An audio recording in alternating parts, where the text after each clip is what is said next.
Subscribe करें और bell दबाएं ताकि कोई खबर रह न जाए।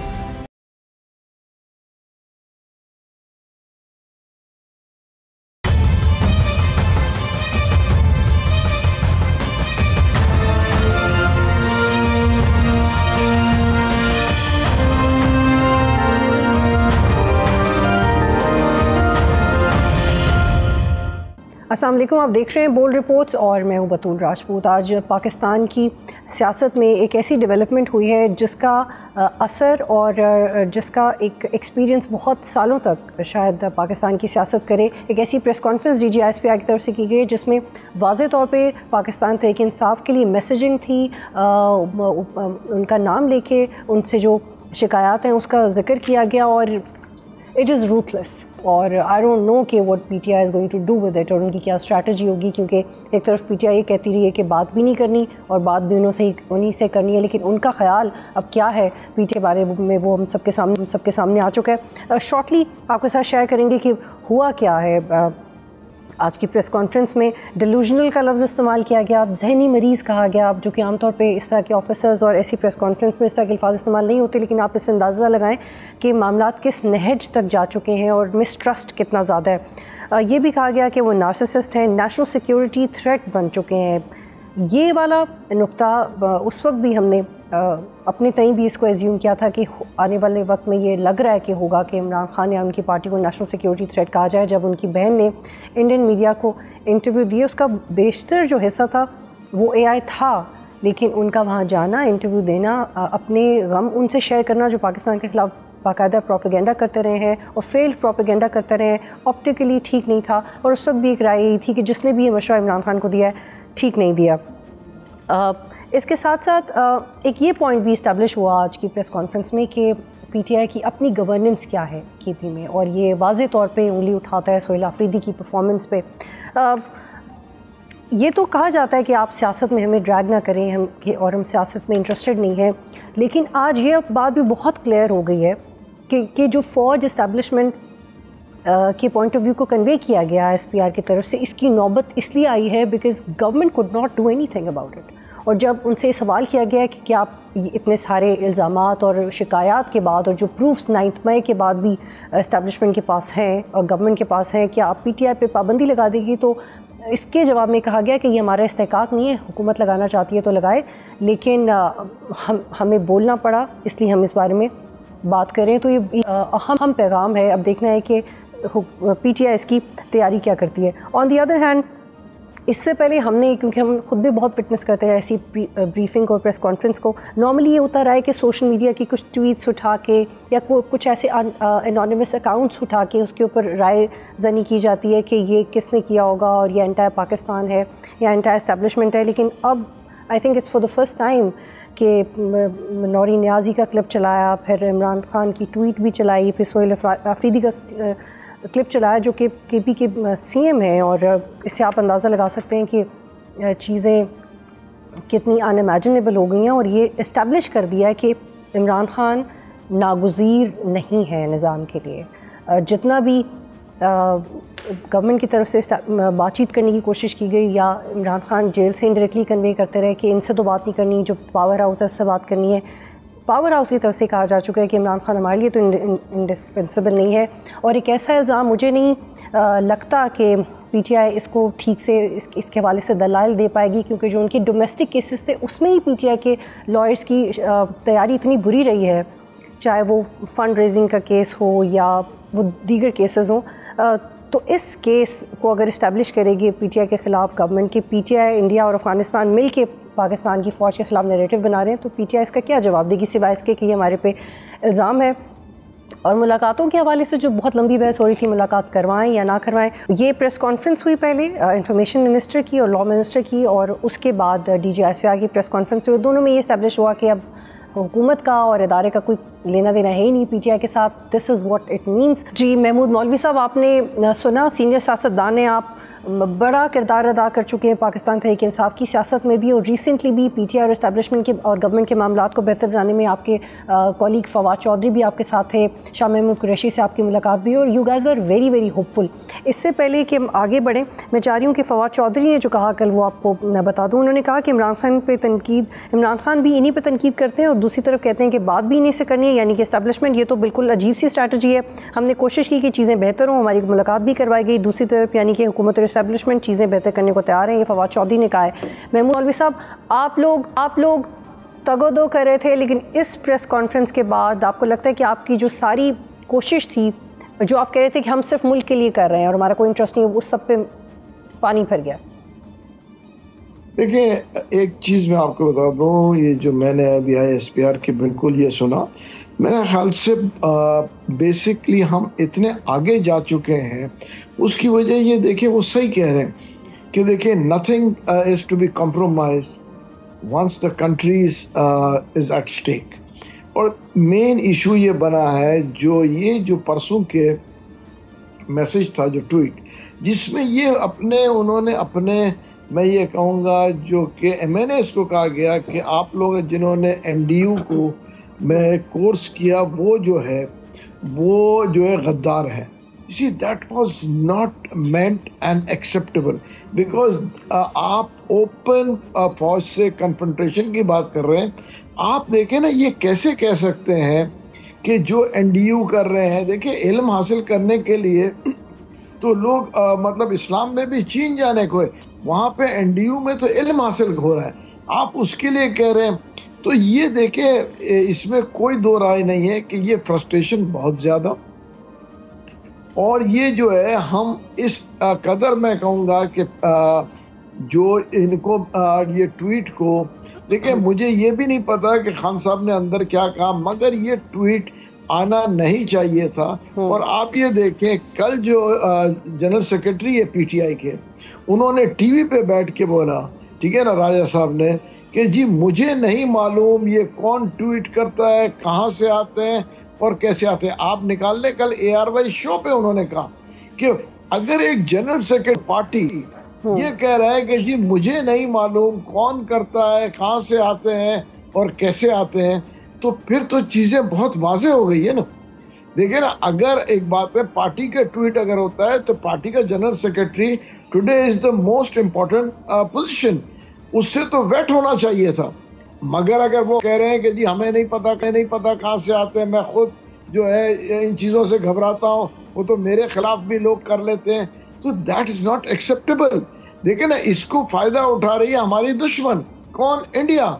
आप ये देखें, इंडिया जो है इसको महमूद मौलवी साहब, I hold you here. NDU में जो कोर्सेज होते हैं, यूनिवर्सिटी है, बच्चे पाकिस्तान के बहुत सारे स्ट्रैटेजिक स्टडीज़ में और मुख्तलिफ international relation, international politics and what not, credible बड़े सब्जेक्ट्स के ऊपर वहाँ पे तालीम दी जाती है। और जब जर्नलिस्ट या पॉलिटिशियंस को इंगेज किया जाता है तो उसका मकसद, जहाँ तक हमारी अंडरस्टैंडिंग है, एक पॉइंट ऑफ व्यू कन्वे करना होता है और एक कम्युनिकेशन होता है। मेरा नहीं ख्याल कि वहाँ पे कोई तालीम हासिल करने भी नहीं जाता, because I have been part of the courses. तो मैं आपसे ये कह रही हूँ कि जो इमरान खान को किसी ने ये कन्वे किया ना कि वो तालीम हासिल करने चले गए, वो तालीम हासिल करने नहीं गए थे, कम्युनिकेशन करने के लिए गए थे कि इस्टेब्लिशमेंट या फौज या जो सेंसिटिव इश्यूज़ पे इम्पॉर्टेंट ओहदों पे बैठे हुए लोगों का क्या पॉइंट ऑफ व्यू है। वो एक कम्युनिकेशन का प्रोसेस होता है और इन कोर्सेज का ये मकसद होता है for the clarity of the system.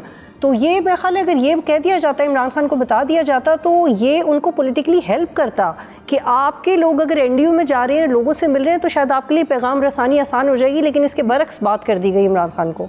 देखिए, मैं एक चीज़ में आपको, जब तक ये माइंडसेट नहीं चेंज होगा कि जो भी फौज से मिलेगा या बात करेगा वो गद्दार है या जो है, देखिए ये पॉलिटिकल पार्टी से मैं अभी भी कहूँगा वक्त आगे नहीं गया है। PTI के लोग इस वक्त जो साहिब इख्तियार हैं, साहिब जिसको मैं कहूँगा ओहदों पे बैठे हुए हैं, वो जो है पॉलिटिकल पार्टीज़ के साथ जाके इंगेज करें अपने आप को। देखिए, लेकिन मौलवी साहब, क्या अभी इस प्रेशर के बाद, जी चूँकि काफ़ी सारे सवाल हैं आपसे पूछने के लिए, इसलिए आपको इंटरप्ट कर रही हूँ। मौलवी साहब, क्या आपको लगता है कि अभी गवर्नमेंट वैसे ही इनिशिएटिव लेगी इस प्रेशर के बाद? गवर्नमेंट को क्या ज़रूरत है PTI से बात करने की, अपनी पोजीशन वीक करने की? उनकी वैसे भी पोजीशन वीक है।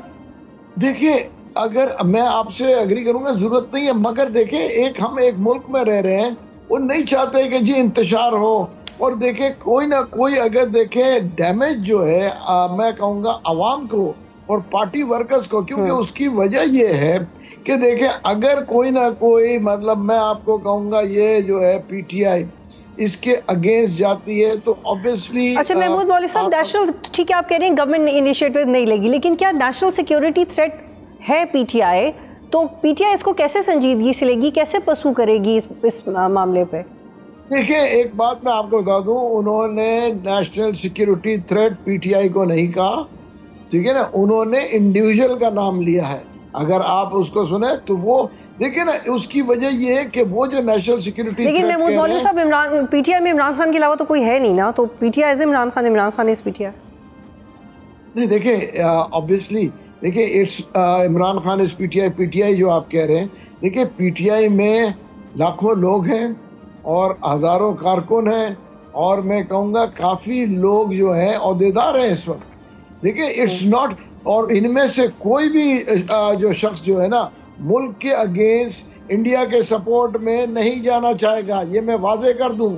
फौज के अगेंस्ट जाके आप क्या ये जो क्या प्रूफ करेंगे, ये प्रूफ ये करेंगे कि ये कहेंगे कि जी हम जो है। महमूद मौलवी साहब ये बताइए कि क्या आप फवाद चौधरी और आपके कराची से कॉलीग्स अब इमरान खान के लिए मुलाकातें करना छोड़ देंगे इस प्रेशर के बाद?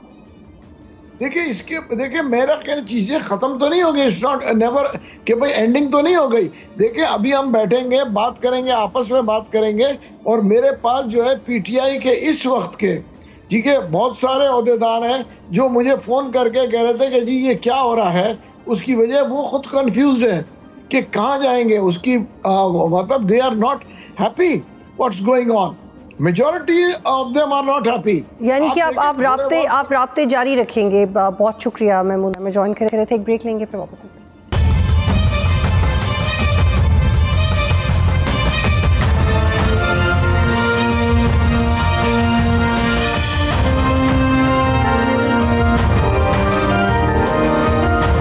प्रोग्राम में खुशामदीद, और इस वक्त मुझे ज्वाइन कर रहे हैं नईम हैदर पंजौता साहब, रहनुमा पाकिस्तान तहरीक इंसाफ, और हुज़ैफा रहमान ज्वाइन कर रहे हैं, स्टेट मिनिस्टर, नून लीग से इनका ताल्लुक है। बहुत शुक्रिया आप दोनों ने प्रोग्राम में ज्वाइन किया। लेकिन गुफ्तगू का बाकायदा आगाज़ करने से पहले आज पाकिस्तान की सख्त तरीन प्रेस कॉन्फ्रेंस हुई है।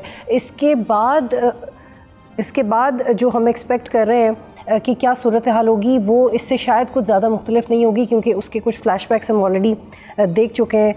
जो प्रेस कॉन्फ्रेंस के अहम नुकात हैं वो भी डिस्कशन में आएंगे और उसके ऊपर बात करते हैं। पंजौता साहब पहले आप बताइएगा कि आपका रद्द-ए-अमल क्या है? उनको मेंटली डिसेबल कहा, डेलूजनल कहा, ये कहा कि दिल्ली के एजेंडे के ऊपर काम करें, इंडिया के एजेंडे के ऊपर काम कर रहे हैं इमरान खान। बहुत शुक्रिया, बड़ी नवाजिश। चलें, बड़ा वाज़ह खुल के उन्होंने जो इजहार किया, उन्होंने बयान किया, वो बड़ा वाज़ह है कि वाकई तमाम मामलात में वो इंटरेस्ट रखते हैं पॉलिटिक्स के अंदर। और अगर इमरान खान साहब जो हैं वो इररेलेवेंट हो गए हैं, उनकी सियासत ख़त्म हो गई है, तो फिर उनका बयानिया चलने दीजिए, फिर उन्हें आने दीजिए, क्योंकि इररेलेवेंट बंदा हो जाए तो उसकी तो फिर नहीं होती ना फिक्र कि उस पर पाबंदी लगाएं। लेकिन पंजौता साहब अभी सिर्फ इररेलेवेंट, सिर्फ ये बात नहीं है कि आपके मुताबिक वो इररेलेवेंट नहीं हुए, इस दफ़ा उन्होंने उनको बाकायदा नेशनल सिक्योरिटी थ्रेट भी कह दिया। 8 फरवरी को अवाम ने बता दिया कि अमन का सफ़ीर हमारा खैरखा इमरान खान है। तो अवाम की जो राय होती है ना वो सबसे सुप्रीम होती है। कोई इदारा भी है वो गवर्नमेंट के नीचे आता है, गवर्नमेंट के नीचे उसका जो है वो सारा स्ट्रक्चर मौजूद होता है, और ये हमारी पाक फौज हमारा फ़ख्र है। लेकिन देखें, किसी शख्स को आकर इस तरह का बयान एक साबिक वज़ीर आज़म के हवाले से जो दिलों की धड़कन है उसको नहीं देना चाहिए। आप अगर नुमाइंदगी कर रहे हैं तो बतौर नुमाइंदा आपको जिम्मेदारी का मुजाहरा करना चाहिए। ठीक है, लेकिन पंजौता साहब ये इसका एक छोटा सा बैकग्राउंड है और मैं चाहती हूँ कि हम इसके ऊपर खुल के बात करें, क्योंकि अब खुल के ही बात हो रही है और अब कोई ऐसा लिहाज रह नहीं गया, कोई लीगली या पॉलिटिकली बहुत खुल के इसके ऊपर बात हो रही है। पंजौता साहब, अफ़गानिस्तान की मीडिया से डिसइंफॉर्मेशन आई, उसको जवाब देना पड़ा पाकिस्तानी मीडिया को, इदारों को।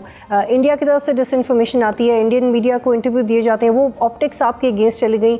बहुत सारे ऐसे पॉलिटिकल मिसडिसीजंस हुए हैं आपकी तरफ से जिसकी वजह से ये प्रेस कॉन्फ्रेंस हुई है। पंजौता साहब देखिए, इंडिया की तरफ से कोई खबर आई है, अफगानिस्तान की तरफ से आई है, तो इमरान खान ने तो नहीं चलाई ना, उन्होंने चलाई है, उन्होंने बयान किया है। हमने यही कहा है कि इमरान खान साहब को आपने आइसोलेशन के अंदर रखा हुआ है, आप मिलवा दें, ठीक है मंजोता साहब, आप मेरे साथ ही रहिएगा, मुलाकात वाले मौजू पे भी आते हैं। उसका जवाब आया है कि जी एक ऐसा बंदा जो मुल्क के खिलाफ बात कर रहा है, फौज के खिलाफ बात कर रहा है, उसे मिलने क्यों देना चाहिए था। तारड़ ने भी, हुज़ैफा साहब भी कहा कि जो मिलने दिया जाता था वो भी बंद हो जाएगा।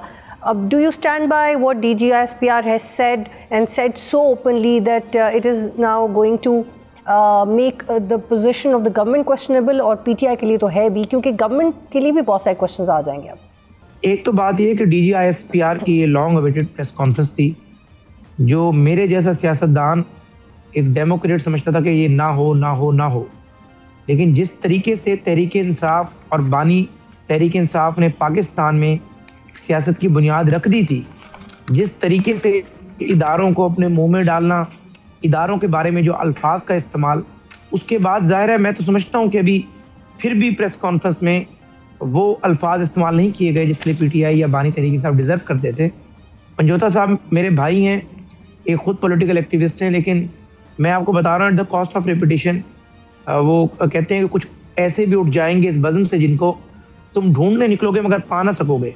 मैं हूँ ना हूँ, कोई और वज़ीर हो, लेकिन तहरीक इंसाफ अपनी सियासत को ऐसी जगह ले आई है जहाँ आगे कुएं और पीछे खाई है। बानी तहरीक इंसाफ जो समझते हैं कि मैं जिस मर्ज़ी को मुँह में डालूँगा वो डर कर पीछे हट जाएगा, बर्दाश्त कर लेगा। वो और इस्टेब्लिशमेंट थी जो मीर जाफ़र, मीर सादिक, और उसके अलावा आपने कहा कि न्यूट्रल तो जानवर होता है, और गद्दार तक के आपने अलकाबात इस्तेमाल किए। लेकिन हुज़ैफा रहमान साहब, मैं सिर्फ आपको, मैं समझता हूँ कि एक सवाल है आपके लिए, की जो गुफ्तगू है, एक सवाल आपके लिए कर लूँ जी, सवाल मैं ले लेता हूँ। आज की जो प्रेस कॉन्फ्रेंस है, मुझे तो ये नज़र आ रहा है कि बानी तहरीक इंसाफ खुद तो खैर अपने जो उनके जराइम हैं उसकी ज़ाहिर सज़ा दी अदालतों ने, वो जेल काट ही रहे हैं, लेकिन तहरीक इंसाफ के लिए जो गुंजाइश बनी हुई भी थी, बानी तहरीक इंसाफ लगता है कि किसी एजेंडे पर है कि वो गुंजाइश भी खत्म कर दी। अच्छा हुज़ैफा साहब, दो चीज़ें बिल्कुल, वो गुंजाइश खत्म नजर आ रही है, लेकिन इरफान सदीकी साहब अब इस दुनिया में नहीं रहे, लेकिन उनके आखिरी कुछ इंपॉर्टेंट इंटरव्यूज़ में हमने भी किए थे, वो बार बार कहते थे कि we are always ready to talk. लेकिन इस प्रेसर के बाद एक तो शॉर्टलिस्ट का जवाब दीजिएगा कि क्या गवर्नमेंट अब कभी कोशिश करेगी फ़ौज के, ISPR के ये कहने के बाद कि Imran Khan national security threat है? और दूसरा सवाल ये कि तो माजी में नवाज शरीफ के लिए भी आया, जब उन्होंने नेशनल सिक्योरिटी अथॉरिटी पे सवाल किया, फिर ये बेनज़ीर के बारे में भी आया, तो अब आपको लगता है कि अब जब ये इस तरह इस्तेमाल हुई है तो एब्सोल्युटली मेरिट पे हुई है नेशनल सिक्योरिटी थ्रेट की इस तरह? नहीं, देखिए बतूल बानी तहरीक इंसाफ का केस पाकिस्तान की तारीख में जितने सियासतदान आए, बल्कि दुनिया की तारीख में ये सबसे मुनफरिद केस है। डोनाल्ड ट्रंप ने भी अपने एस्टेब्लिशमेंट में तनकीद की, इख्तलाफ भी बढ़ा, नेल्सन मंडेला भी करता रहा, बेनज़ीर भुट्टो पाकिस्तान में करती रही, भुट्टो शहीद करते रहे, मियां नवाज शरीफ साहब भी करते रहे। किसी ने कभी दुश्मनी की बुनियाद नहीं रखी थी। जो अल्फाज, जो ज़बान ये जेल में कैद होते हुए इस्तेमाल करते हैं, जिस तरीके से इदारों को मलाइन करते हैं, कोई सियासतदान ये काम कर नहीं सकता। कोई मुसल्ला जत्था जरूर कर सकता है, किसी सियासी जमात का अस्करी विंग जरूर कर सकता है। जिसने इस मुल्क में सियासत करनी हो, उसको ये एहसास हो कि मेरा 1 करोड़ या 2.25 करोड़ या 1.5 करोड़ वोटर है, कई करोड़ मेरा फॉलोअर है, कई सौ मेरे MLA MPs और सेनेटर्स हैं, वो सियासतदान कम अज कम ये काम नहीं करता। सियासतदान का लफ्ज तो बना ही मेरे ख्याल से बानी तहरीक इंसाफ। ठीक है, आप ये कह रहे हैं कि जो एक थोड़ा सा लिहाज था वो PTI की तरफ से करने चाहिए था। मैंने आप कर लें गुफ्तगू जी। मैं इतनी अहम बात कर रहा था, आपको मैं हैरान हूँ कि सहाफ़ी की तो एक हिस्स होती है कि वो फौरन जज कर लेते कि मैं अगली बात क्या करने जा रहा हूँ। खैर मैंने, अब आप करें, वो तो बात का टेम्पो टूट गया। इंपॉर्टेंट बात मैं आपके प्रोग्राम से करना चाह रहा था, बस मैंने जो बात रखनी थी रख दी। हुज़ैफा साहब, एक्चुअली वक्त हमने इक्वली डिवाइड करना होता है, इसलिए मैं गुजारिश ये कर रहा था, हाँ नहीं ठीक है, मैं गुजारिश ये कर रहा था कि दी प्रिंस वो किताब है जिसकी बुनियाद पे सियासत की जाती है, और जिस तरीके से मैकियावेली ने सियासत की, जो रमूज़ औकाफ दुनिया को बताए, बानी तहरीक इंसाफ ने तो शायद कभी वो पढ़ी भी नहीं होगी। उन्हें इस बात का एहसास ही नहीं है कि सियासत के अंदर आपने गुंजाइश निकालनी होती है। सियासत में ये सूरत हाल नहीं होती कि एक मुल्क की मुसल्लह अफवाज का तर्जमान आपकी हर्जा सराई के बाद मजबूर हो जाए कि वो उन इशूज को रिस्पॉन्ड करे। इन्हीं सियासत के अंदर आपने अपनी फॉलोअर्स के लिए, अपनी जमात के लिए वो पोजीशन पैदा कर दी है कि बेचारे इस मुल्क में सियासत भी नहीं कर पाएंगे। बिल्कुल, आपका नुक्ता मुकम्मल हो गया। हुज़ैफा, बहुत शुक्रिया कि आपने अपनी ये पॉइंट आगे रखा, इस पर भी पॉइंट ऑफ व्यू लेते हैं। पंजौता साहब, DGI ने क्लिप्स दिखाए नौरीन नियाज़ी के, उन्होंने इमरान खान का ट्वीट दिखाया, उन्होंने सोहेल अफरीदी का क्लिप दिखाया सवाबी बंद करने की, जिसमें धमकी थी और एहतजाज भी था। अब मेरा आपसे सवाल ये है कि जो ISPR की तरफ से शिकायत आ रही है उससे हो गया है कि PTI से रिलेटेड कोई भी मामला सिर्फ इंक्लूसिव रहा ही नहीं है। It has now not only nothing to do with Pakistan, बहुत सारे और फैक्टर्स हैं जिसके लिए आप जवाबदेह हो गए। ये आपके लिए बहुत ख़तरनाक बात है। क्या ये आपसे अननोइंगली हो गया या आपको पता था कि इसके ये नताइज निकलेंगे?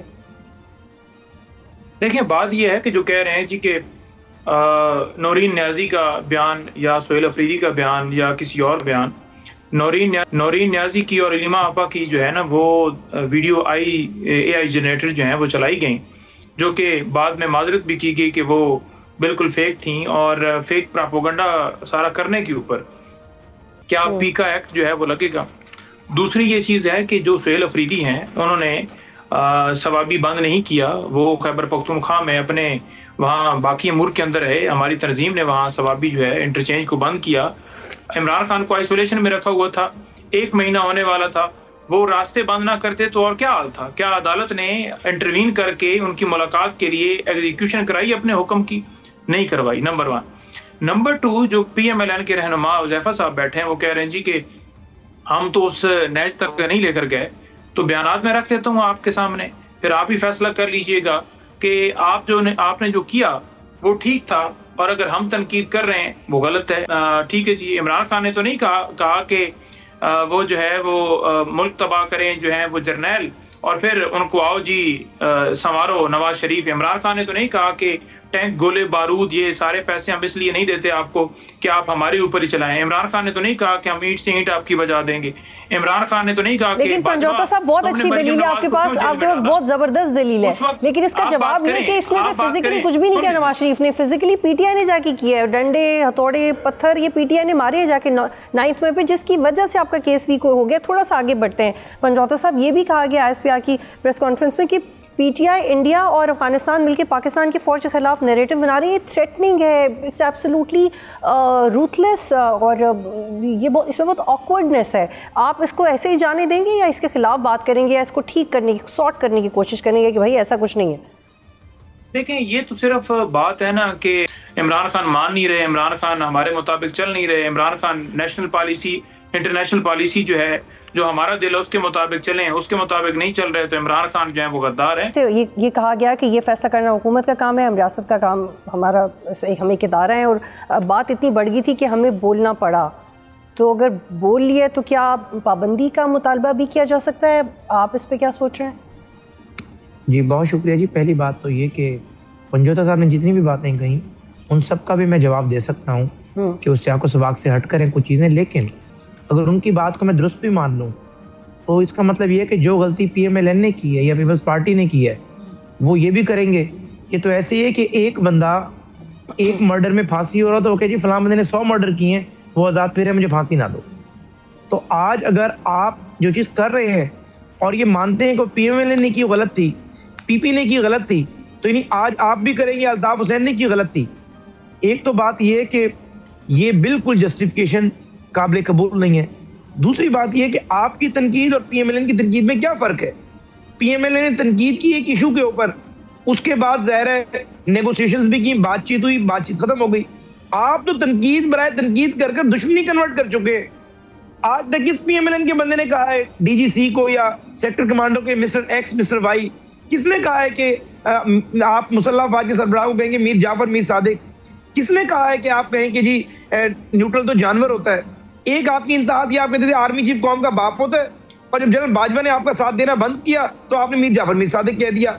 आज तक किस पार्टी ने काम किया कि 9 मई को आपने बाकायदा GHQ पे हमला कर दिया, कोर कमांडर के घर तो हुज़ैफा साहब इसका मतलब ये कि आप पाबंदी लगा रहे हैं, PTI पे पाबंदी लगा रहे हैं? उसके बाद आप लोग कहते हैं वो लोग हमारे नहीं थे।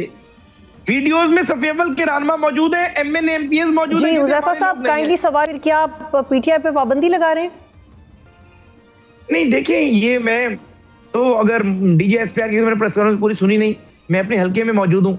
आपकी गुफ्तगू से ही मुझे उनकी प्रेस कॉन्फ्रेंस के सियाको सबाक का पता चला। लेकिन देखिए, पाबंदी का फैसला पहले भी अता तारड़ साहब ने प्रेस कॉन्फ्रेंस की बात ज़ेर मिटिलाइज नहीं हो ज़ेर कैबिनेट मीटिंग होगी, कैबिनेट में मशवरा होगा, किया जाएगा। लेकिन कहा है उसके बाद आप कैबिनेट की मीटिंग बुलाएंगे और इस पे गुफ्तगू करेंगे कि पाबंदी होनी चाहिए या नहीं। This is what you said. DGISPR ने अगर ये कहा है कि कैबिनेट में ये चीज़ डिस्कस की जाएगी, जाहिर है वो एक जिम्मेदार पोजीशन पर है, 3 स्टार जनरल हैं, एक मुसल्ला। उन्होंने कहा कि आपने डिसाइड करना है कि PTI पे पाबंदी होनी चाहिए नहीं होनी चाहिए, आपने, गवर्नमेंट ने डिसाइड करना। जी वही मैं अर्ज कर रहा हूँ ना कि अगर उन्होंने जो बातें कही हैं, एक तो हम उससे सहमत हैं, उसे एंडोर्स करते हैं। ज़ाहिर मामला कैबिनेट में आएगा, कैबिनेट में 50 के करीब मेंबर्स हैं कैबिनेट के, हर बंदे की अपनी एक राय होगी। और जाहिर है अगर एक इतने तहफ़्फ़ुज़ात रखता है गवर्नमेंट को, तो पहले से तहफ़्फ़ुज़ात थे पड़े, तो जाहिर है पाबंदी कोई खारिज इम्कान नहीं है, पाबंदी लगाई जा सकती है, इसमें कोई ऐसी चीज़ नहीं है। ठीक, बहुत शुक्रिया आप दोनों का प्रोग्राम में ज्वाइन करने के लिए। ब्रेक लेते हैं, फिर वापस आएंगे।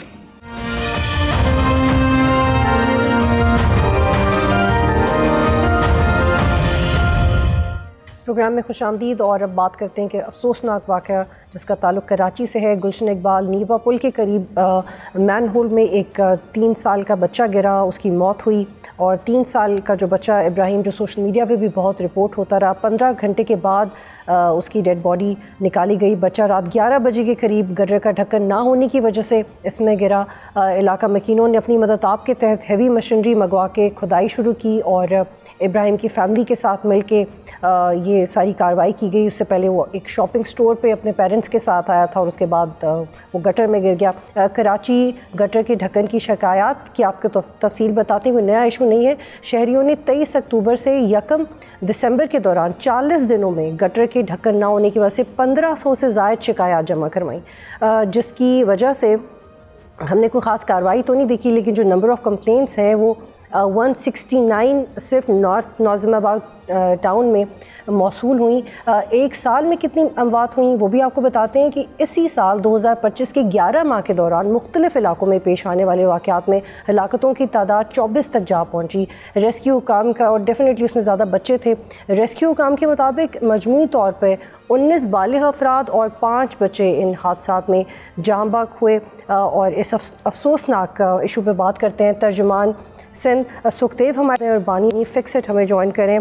बहुत शुक्रिया आप दोनों का ज्वाइन करने के लिए। सुखदेव साहब, आपसे मैं ये सवाल करना चाहती हूँ, आज फिर एक 24 साल की बच्ची गिर गई, बच्चों की जानों को ख़तरा होता है। 17 साल की आपकी गवर्नमेंट है, लेकिन ये एक ऐसा इशू है जिसको आप लोग नॉन इशू ही समझ रहे हैं बहुत तिहाइयों से। नहीं, आप इसको मैं क्या थोड़ा डिफरेंट पर्सपेक्टिव से ले रही हैं। ये इशू काफ़ी सालों से चलता आ रहा है। गवर्नमेंट एक सेपरेट एंटिटी है, लोकल गवर्नमेंट एक सेपरेट एंटिटी है जो 2023 में हमें हैंड ओवर की। नेवरदलेस हम इसको कोई जस्टिफाई नहीं कर रहे कि हमें 2 साल हुए, 1 साल हुआ इशू है। कराची में गालबन जो हमारे पास एस्टिमेट्स है 2,45,000 जो है ये गटर है। लास्ट ईयर 88,000 89,000 जो है मैन होल के कैप्स जो डिस्ट्रीब्यूट किए गए अमंग द टाउन चेयरमैन। इसका निज़ाम ऐसे बना हुआ है कि जो टाउन चेयरमैन होते हैं या यूसी चैनल होते हैं वो अपनी डिमांड बताते हैं, विद इन 24 आवर्स उनको मेन होल्स वहाँ पे हैंड ओवर किए जाते हैं जो ऑलरेडी मैन्युफैक्चर्ड होते हैं। ठीक है सुखदेव साहब, आप काइंडली मेरे साथ रहिएगा। आलमगीर प्लीज़ आप बताइएगा, आप लोग सोशल रिस्पॉन्सिबिलिटी का मुजाहरा करें, इतना अच्छा काम करें, लेकिन यही अगर आप सिंध हुकूमत के साथ कोऑर्डिनेट करके कर लें तो मसाइल जड़ से ही ख़त्म हो जाएंगे। देखिए, एक चीज़ ये कि अब मैं एक फलाई इदारा चला रहा हूँ और अपनी इस्तिताअत में अपनी कैपेसिटी के मुताबिक हम काम करते। हमसे ये एक्सपेक्ट ना किया जाए कि हम पूरे शहर के जो है वो मैनुअल कवर्स जो है वो फिक्स कर देंगे। और लेकिन अलमिया ये रहता है कि इस शहर में अब्दुल सत्तार रेजी जो दुनिया के सबसे बड़े सोशल वर्कर थे, उन्होंने एम्बुलेंस सर्विस का बेड़ा उठाया, 1900 एम्बुलेंस का नेटवर्क बना दिया और हुकूमत ने एक एम्बुलेंस नहीं दी इस शहर में 30-35 साल तक। ये एक मतलब, और इसीलिए ज़रूरी रहता है कि जब आप फलाही काम करते तो हुकूमत से सवाल और एहतजाज ज़रूर करते कि ऐसा ना हो कि वो आप ही के ज़िम्मे ये काम छोड़ दें। तो इसीलिए हम अपनी इस्तिताअत में कर रहे हैं, लेकिन ये बहुत बड़ी आबादी है, मेट्रोपॉलिटन सिटी है, कोई एक इदारा, कोई एक शख्स वो नाकाफ़ी है इस काम के लिए। जब तक हुकूमत मुतहरिक नहीं होगी, इनके इदारे मुतहरिक नहीं होंगे। रही बात ये कहते कि ढक्कन चोरी हो जाते हैं, मैं ये पूछता हूँ कि आपके सेफ सिटी प्रोजेक्ट में कोई हज़ारों कैमरास नस्ब हुए हैं कराची में, तो क्यों नहीं मॉनिटरिंग होती इनकी? और ढक्कन अगर चोरी होते तो वो कहीं चोर बाजार में वो सरिया बिकता होगा। चोर बाजार का क्यों अभी तक जो है आइडेंटिफाइड नहीं है, किस जगह होता, कैसे होता। वैसे पुलिस को पता होता कहाँ ये सब बिकता। और अगर ये चोरी होता सरिया तो अभी तक क्यों ऑल्टरनेट की तरफ नहीं गए। प्लास्टिक के भी बनते हैं, फाइबर के भी बनते हैं, लकड़ी के भी बनते हैं ढक्कन, दूसरे ऑल्टरनेट्स की तरफ जाते हैं। तो ये एक्चुअली इनके दरमियान, इनके नजदीक ये इशू है ही नहीं, इसको ये सीरियस लेते ही नहीं। और जब मीडिया हाईलाइट करता, जब तक मीडिया का तसलसल होता तो ये इसको दिखा भी रहे होते कि हम बड़ी हरकत कर रहे हैं, बड़ा काम कर रहे हैं, उसके बाद फिर सो जाते। और ये वाकयात भी अब जो है वो ये कोई 5वां 6ठा वाकया जो मीडिया ने रिपोर्ट किया। और दूसरी अहम चीज ये कि जब वाकया कोई हो जाता, हुकूमत की मशीनरी इस काबिल ही नहीं कि वो बच्चे को रेस्क्यू कर सके। जिस दिन नीपा पर ये वाकया होता तो सारी रात फैमिली के साथ हम मौजूद थे। कोई एक शख्स, कोई एक अफसर, कोई एक मशीन, कोई एक अमला वह मौजूद नहीं था सारी रात। सुबह कोई, यानी ये वाकया होता कोई 10 बजे के करीब, और सुबह 8-9 बजे इंतजामिया वहां पहुंचती। और इस दौरान ये पूरी फैमिली बेयारो मददगार, अपनी मदद आप, वो मशीनरी कर रहे, मोहल्ले वाले या इलाका मकीन जो है अपनी मदद आप जो कर सकते थे कर रहे। हमने भी जो किया वो अपनी मदद आप किया। तो क्यों रेस्क्यू 1112 इक्विप्ड मौजूद नहीं थी, उनकी इक्विपमेंट मौजूद नहीं थी, वो लोग इक्विप्ड नहीं थे, वो वहां खड़े होकर जस्ट तमाशा देख रहे थे। और वहां की TMC, KMC, Karachi water and sewerage board, ये सब गायब थे। तो ये जरूरी है कि इनको, और फिर अभी आप देखें कि मेयर कराची या, अच्छा ये भी एक रूटीन बन गई है कि कोई हादसा वाकया होता तो 2 चीजें फौरी तौर पे की जाती। पहला ये कि जो भी छोटा अफसर है उसको सस्पेंड कर दो, और दूसरा ये कि जो मुतासिरीन है उनको इमदादी पैकेज दे दो, ताकि मीडिया के प्रेशर को जो है वक्ती तौर पे रिलीज किया जा सके, थोड़ा सा इसको मेल्ट डाउन किया जा सके। ये भाई आप ये बताएं, मेयर कराची से सवाल है, टाउन के नाजिमीन से सवाल है, क्या हिकमत अमली है आपके पास? जो बिल्कुल आलमगीर, ये मैं इसी से मेरा सवाल मुतालिक है, आप प्लीज आई होल्ड यू है, आपकी क्या स्ट्रेटजी है सुखदेव साहब? हुकूमत ने क्या फैसले लिए हैं इस वाक़े के बाद? देखें, जिससे सबसे पहले तो अवेयरनेस ड्राइव थी, जो कंप्लेन हैंडलिंग का इशू था, जो टाइमली डिमांड नहीं आ रही थी, उसके लिए हमने एडॉक मैकेनिज्म बना लिए, जो 1334 की आपको हेल्पलाइन बताई जा रही है कि इस पर आप फौरी इस पर कंप्लेन कर सकते हैं। नेवरदलेस अगर आप समझते हैं कि छोटे, हमने उनको इस पर पूरी इंक्वायरी बिठाई गई, सीएम साहब ने पर्सनली मॉनिटर किया, हमें 24 से 48 घंटे लगे इसकी तय तक जाने में कि कोताही किस किस अफसर से हुई, कहाँ कहाँ पे हुई, पूरी डिस्ट्रिक्ट इंतजामिया। अगर आप एसएसपी को समझते हैं वो छोटे लेवल रैंकिंग का है, अगर आप डीसी को समझते हैं कि वो छोटे रैंकिंग का अफसर है, अगर आप एक्सीएन जो है 18 ऑर्डिनेंस 20 ग्रेड का अफसर उसको समझते हैं छोटे ग्रेड का ऑफिसर है, तो इस पे मैं क्या कर सकता हूँ? इन सबको सिंध गवर्नमेंट ने we send them packing home. ठीक है, बहुत शुक्रिया हमें ज्वाइन करने के लिए। आज तक के लिए इतना ही, प्रोग्राम देखने का शुक्रिया। अल्लाह हाफ़िज़।